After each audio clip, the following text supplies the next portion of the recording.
হিন্দুদের হয়ে কথা বললেই তুমি সাম্প্রদায়িক, আর জলের জাগ ছোড়া ওই আরাবুলকে সহযোদ্ধা করে জিহাদিদের হয়ে কাশ্মীর মাঙ্গে আজাদি বলে গলা ফাটাতে পারলেই তুমি বুদ্ধিজীবী, তুমি সেকুলার।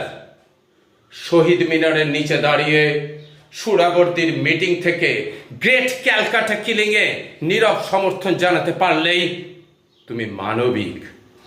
আর শ্রী গোপাল মুখোপাধ্যায়ের মতো রুখে দাঁড়াতে পারলেই তুমি গুন্ডা।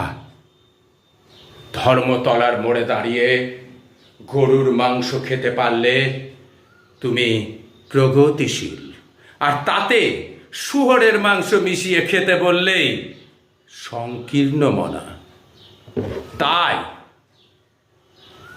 উদ্বাস্তু হওয়ার আগে সাম্প্রদায়িক হওয়াটাই আমার কাছে ঢের বেশি কাম্য।